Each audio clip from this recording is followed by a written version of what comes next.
everyone, so today I want to show you how I make my collard greens. So the first thing I do is I remove my stem and my leaf. Some people like cooking them with the stems, I don't, so I just go ahead and remove them. Just do whatever you prefer. Next we'll go ahead and cut up our greens. I like to just stack them in a bunch and just start shredding them with my knife.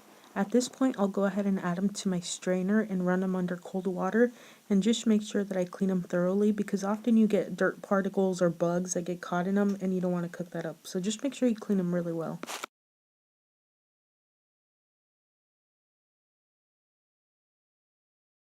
So now that our greens are clean and ready to go, we're going to go ahead and start cooking them. So what I do is I add my smoked turkey neck, a little bit of water, not too much, some garlic, some onion, and my seasonings to my pot. So for my seasonings, I like to use ground pepper, Cajun seasoning, some red pepper flakes, and a little bit of cooking oil. I feel like this makes a really nice broth that'll give my greens the best flavor. So once I cook that for about 30 minutes, I go ahead and start adding my greens. So greens are like spinach. They'll go ahead and cook down.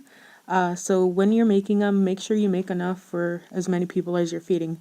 So my husband and I were the only ones eating these, so I only made 2 bunches. And these were plenty. It lasted us for a couple days. So once you go ahead and add your greens to your pot, you're going to go ahead and cook them for about 40 to 50 minutes. Again, just depending on how many greens you use. Once they're done, they'll go ahead and turn a nice dark green color. Okay, so that's it for our collard greens. So next I want to show you how I make our buttermilk fried chicken.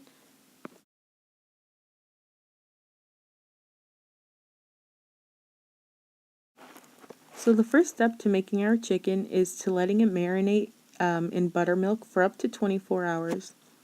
Next we'll go ahead and prepare our seasonings.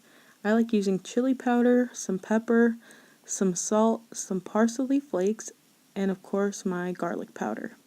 So what I'll do is, to coat my chicken, I'll make sure that when I'm at the supermarket I grab an extra brown paper bag, just because I feel like coating it in a paper bag is just so much easier for the cleanup. So here I'm just going to go ahead and add my seasonings and my flour, and then I'll go ahead and start adding our chicken slices, and then we'll shake up the bag and just make sure that each slice gets coated evenly.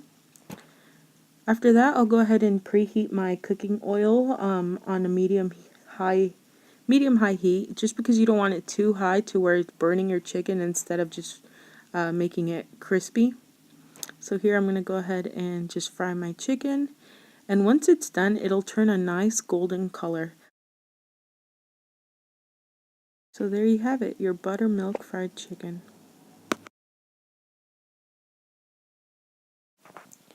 So I hope you've enjoyed this video. Make sure you hit that like button and subscribe. I hope you all have a great day.